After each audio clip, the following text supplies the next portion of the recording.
नमस्कार, मी तुषार शेटे. महाराष्ट्र टाइम्स ऑनलाईनच्या या विशेष चर्चेमध्ये आपलं स्वागत. आपल्याला माहितीच आहे की 14 मे रोजी देशाचे सरन्यायाधीश म्हणून भूषण गवई यांनी शपथ घेतली.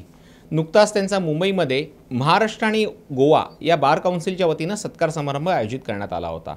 या सत्कार समारंभाला महाराष्ट्राच्या DG, मुंबई पोलीस कमिशनर आणि मुख्य सचिव अनुपस्थित राहिले होते.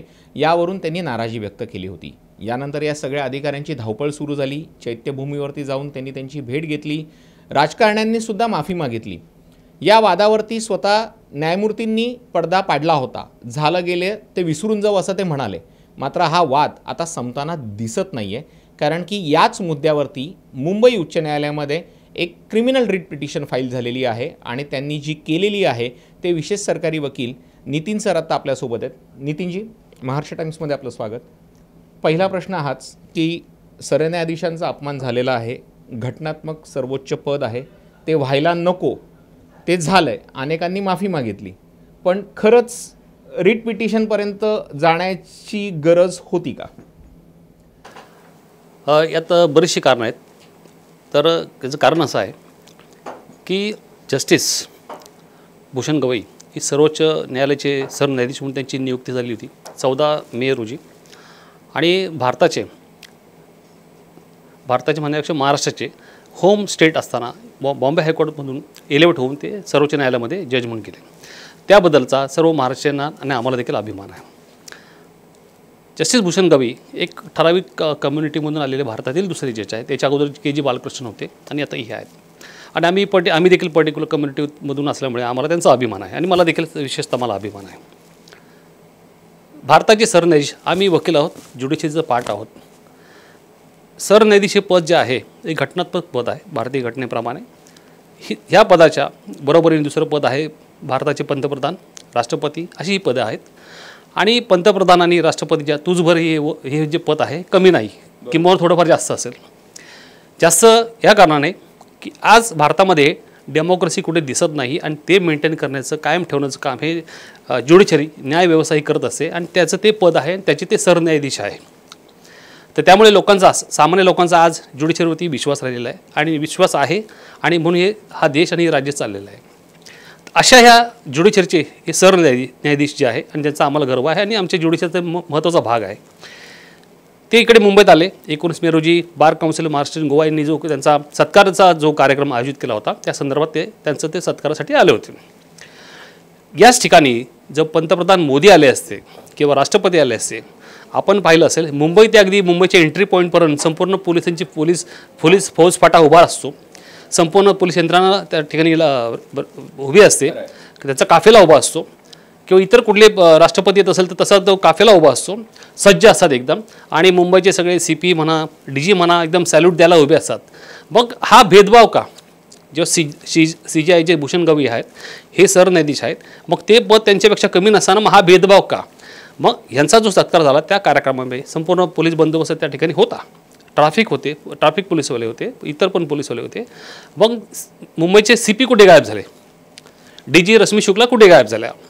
किंवा सुजाता सोनिक ज्या होत्या, त्या महाराष्ट्राच्या चीफ सेक्रेटरी, मुख्य सचिव आहेत, त्या कुठे गायब झाल्या? किंवा त्यांना ह्याची कल्पना नव्हती का? बरं, कल्पना होती तर त्या आल्या का नाही? हा चौकशीचा भाग आहे की हे जे कृत्य केलं हे जाणूनबुजून केलं का? किंवा ह्यांना जायचं नव्हतं का? का ह्यांना त्यांच्याबद्दल काही द्वेष वाटतोय किंवा त्यांना तुच्छ वाटत आहेत वगैरे, असं काय? तुम्ही सर आता बोलताना म्हणालात की त्यांना जायचं नव्हतं का, त्यांना तुच्छ वाटतंय का, आणि तुम्ही विशिष्ट जातीचा उल्लेख केला. जातीच्या मुद्द्यावर मला जायचं नाही आहे, धर्माच्या मुद्द्यावर मला जायचं नाही आहे. माझा मुद्दा अगदी स्पष्ट आहे की महाराष्ट्रातली एक व्यक्ती, मराठी व्यक्ती, देशाच्या सर्वोच्च पदावरती विराजमान होते. सुरुवातीलाच मी तुम्हाला म्हणालो की झालंय ते चुकीचं झालंय, पण ते खरंच क्रिमिनल रिट पिटिशनपर्यंत नेण्यासाठी ते इतकं मोठं मॅटर आहे का? यस, डेफिनेटली आहे. कारण का, तुम्ही पाहिलं असेल जस्टिस गवईंनी आपल्या त्या ठिकाणी जे दादरला जे भाषण केलं होतं त्यामध्ये त्यांनी अनुच्छेद 142, भारतीय संविधानाचा अनुच्छेद 142चा उल्लेख केला होता. तुम्हाला माहिती आहे का 142 काय आहे? हे सर्वोच्च न्यायालयाची पॉवर आहे की त्या अनुच्छेदाखाली, त्या कलमाखाली ते भारतातील कोणत्याही व्यक्तीवर कारवाई करू शकतात, त्याला सस्पेंड करू शकतात. मग त्यांनी ह्या कलमाचा उल्लेखच का केला? या ठिकाणी दुसरा कोणी असता तर 142 इन्वोक करता आलं असतं असं त्यांनी स्पष्टपणे म्हटलं. हा त्यांनी संदेश दिला आहे. हा संदेश का दिला? कारण हा अपमान जो आहे हा त्यांचा नसून संपूर्ण ज्युडिशरीचा, संपूर्ण महाराष्ट्राचा अपमान आहे, त्या पदाचा अपमान आहे. आणि त्यामुळे त्यांनी कुठेतरी हे ट्रिगर म्हणजे एक इशारा दिलेला आहे. तो ते स्वतः असेल ह्याच्यामुळे असल्यामुळे त्यांनी एकदम नम्रपणे या संपूर्ण गोष्टी सांगितल्या. त्यांनी हे सांगितले मला त्याच्यामध्ये जास्त पडायचं नाही आहे, पण आमचं काय, आम्ही जो ज्युडिशरीचा आम्ही भाग आहोत, एक अविभाज्य घटक आहोत. उद्या आमचे इतरही न्यायाधीश आहेत आणि या न्यायाधीशांबद्दल जर ह्या पोलिसांना किंवा ह्या जे सचिव वगैरे जे आहेत किंवा मुख्य संचालक आहेत यांना त्यांच्याबद्दल काही आदर नाही आहे, मग मग मग मग काय राहिलं काय देशामध्ये? तर त्यांना यांच्याबद्दल जर या पदाला त्यांची किंमत देत नसेल, या पदाची गरिमा त्यांना नाही आहे, त्यांचा आदर त्यांना नाही आहे, त्या आदराबद्दल देखील त्यांनी वक्तव्य केलं की ह्यांना हा प्रत्येक पदाने एक दुसऱ्याचा एक आदर करायला पाहिजे. त्यांनी तिकडे येण्याने काही फरक पडला असं नाही, पण तो आदर दिसायला पाहिजे होता, दिसला पाहिजे.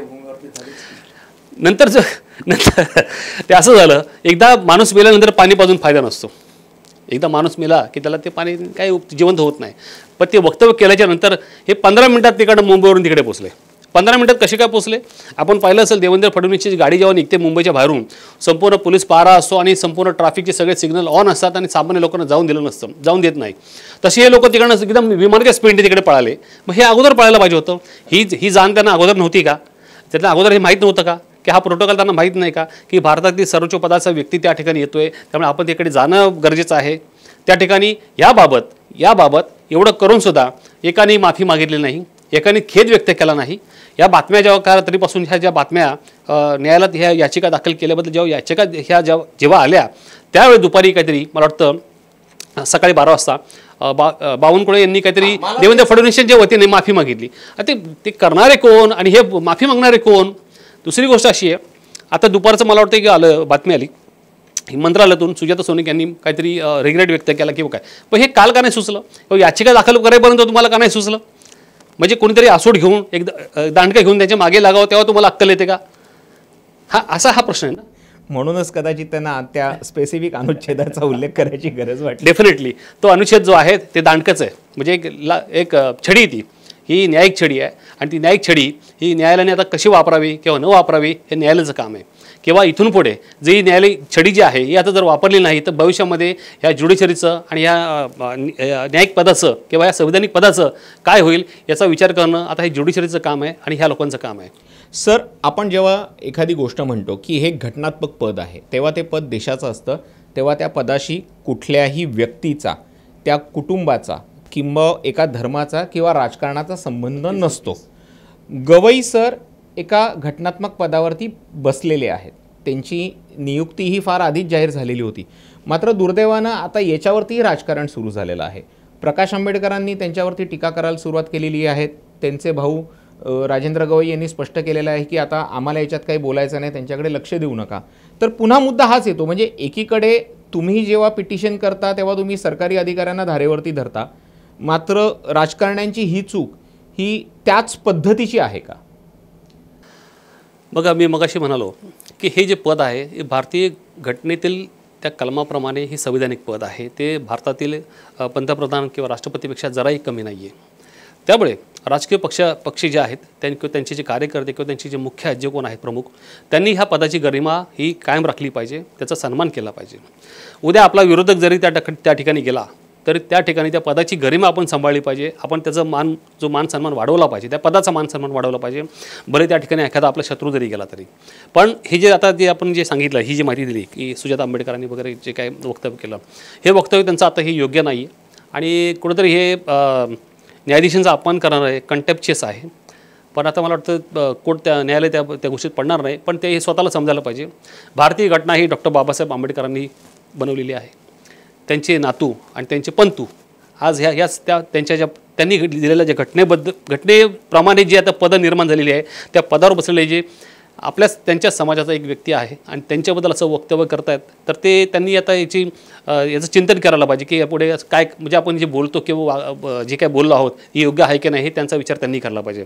आणि तेवढे ते सक्षम आहेत की इतरांनी कोणी त्यांना काही सांगू नये किंवा मी सांगायला, मी पण देखील छोटा ॲडव्होकेट आहे, स्वतः ते वकील आहेत आणि मी सांगणं योग्य नाही. त्यांचं त्यांनी आत्मचिंतन करावं आणि ठरवावं आता हे असं बोलणं योग्य आहे की नाही. ते योग्य आहे की नाही याच्यामध्ये मी जाणार नाही. सर, आपण जेव्हा बघतो की एखाद्या मुद्द्यावरती PIL म्हणजे पब्लिक इंटरेस्ट लिटिगेशन फाईल होतं तेव्हा ती फाईल होण्यापासनं ती त्याचा नंबर पडेपर्यंत आणि ती ॲक्सेप्ट करेपर्यंत बराच वेळ जातो. मात्र आज तुम्ही जी रीट पिटिशन टाकलेली आहे ती अवघ्या 2 तासांमध्ये ती अप्रूव्ह झालेली आहे.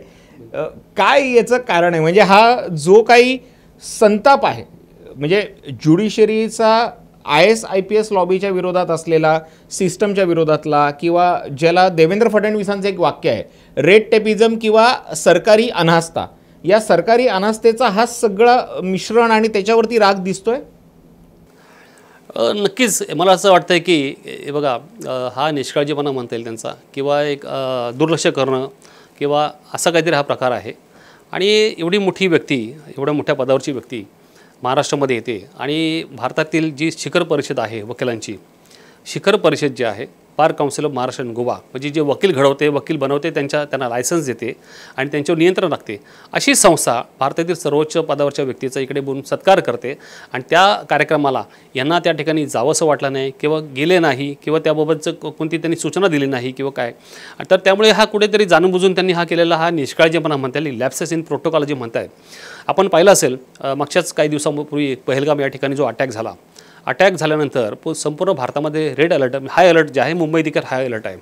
आणि अशा हाय अलर्ट असताना या ठिकाणी जर अशी महत्त्वाची व्यक्ती, VIP व्यक्ती येत असेल, तर मुंबईच्या CPचं म्हणजे लोकल CP जे आहे त्यांचं काम आहे की त्या ठिकाणी जाऊन स्वतः उभं राहणं. या ठिकाणी जर मोदी असेल तर स्वतः 10 वेळा सॅल्यूट मारत तिथे उभे राहिले असते.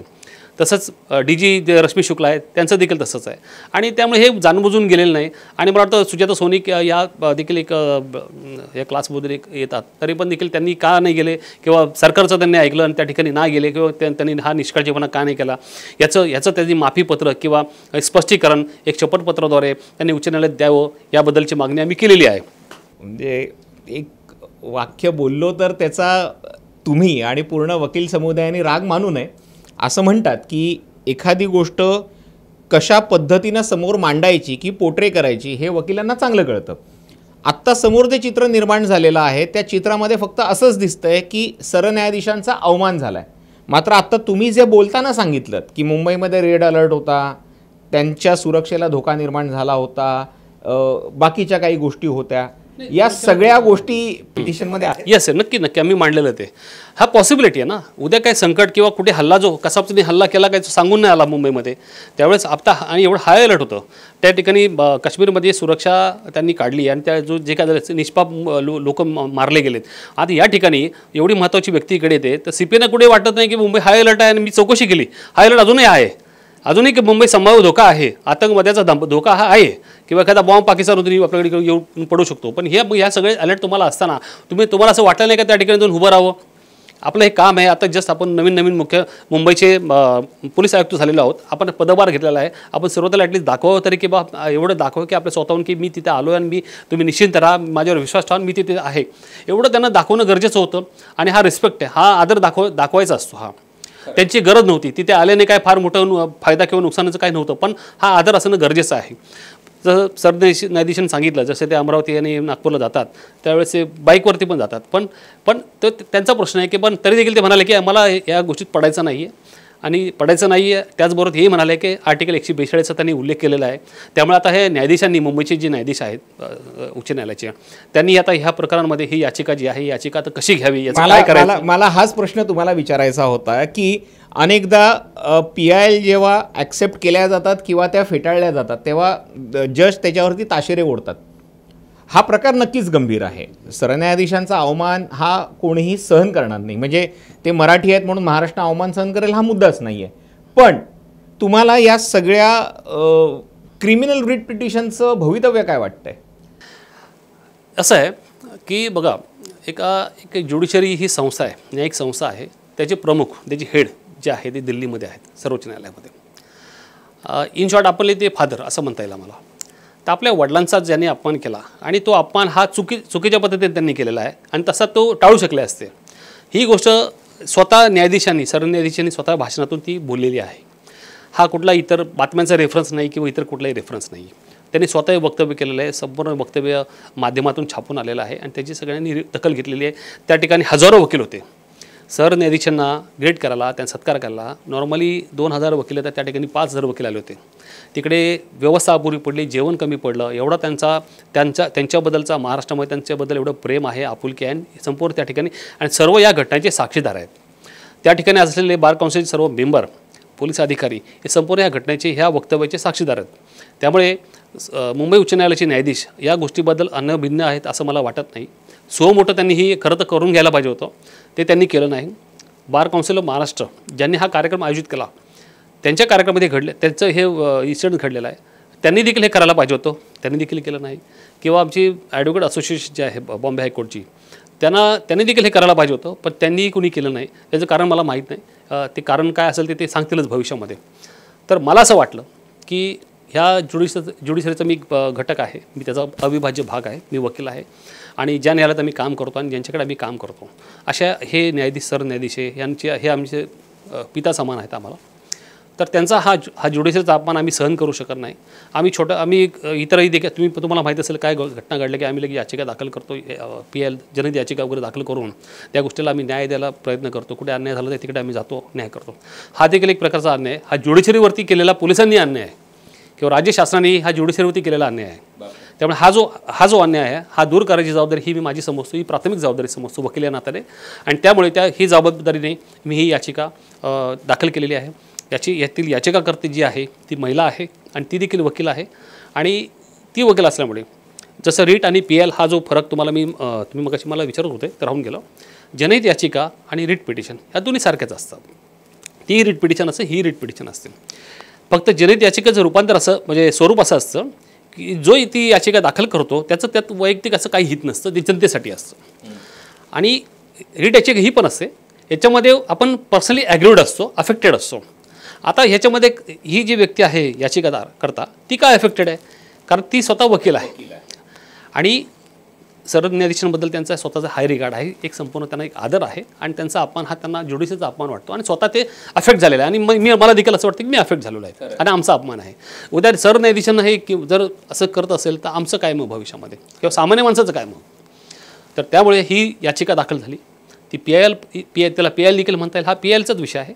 त्यामुळे जर सरकारने कोर्टाने स्वतः घेतलं असतं तर सो मोठं PL झाली असती. इतर कोणी दाखल केली सामान्य माणसं तर ती PL झाली असती. आता आम्ही वकील असल्यामुळे आम्ही या रेट याचिकेमध्ये आहोत, त्यामुळे विषय तोच आहे. आणि PLमध्ये अजून एखाद दुसरा 2 दिवस गेले असते कदाचित. त्यामुळे आम्ही ही याचिका दाखल करून न्याय मागितला आहे कोर्टाकडे. ही याचिका ही जी बाब आहे जशी माध्यमात आली, सरन्यायाधीशांनी त्यांच्या भाषणातून सांगितलेली, कदाचित ही बाब मुख्य आपलं मुंबई उच्च न्यायालयाच्या न्यायाधीशांच्या कानात कदाचित पोचले नसेल असं मला वाटतं. त्यामुळे ही याचिकाद्वारे आम्ही त्यांच्यासमोर ठेवलेली आहे. उद्या तर ते वाचून ते आर्ग्युमेंट केल्यानंतर त्यांना काय डिसिजन घ्यायचं आहे ते घेतील आणि मग पुढचं भवितव्य बघू. तर जसं सरांनी आपल्याला सांगितलं की या याचिकेचं भवितव्य काय आहे ते लवकरच कळेल. मात्र एक गोष्ट नक्कीच आहे की महाराष्ट्राच्या सुपुत्राचा अवमान झालेला आहे. न्यायमूर्ती भूषण गवई यांनी मनाचा मोठेपणा दाखवला आहे. ते देशाचे सरन्यायाधीश आहेत, सर्वोच्च न्यायालयाचे मुख्य न्यायाधीश आहेत. त्यांनी स्वतः या वादावरती पडदा टाकलेला आहे. मात्र यापुढे महाराष्ट्रामध्ये अशी कोणतीही चूक घडणार नाही अशीच अपेक्षा आपण बाळगूया आणि या मुलाखतीमध्ये तुर्तास इथेच थांबूया. धन्यवाद.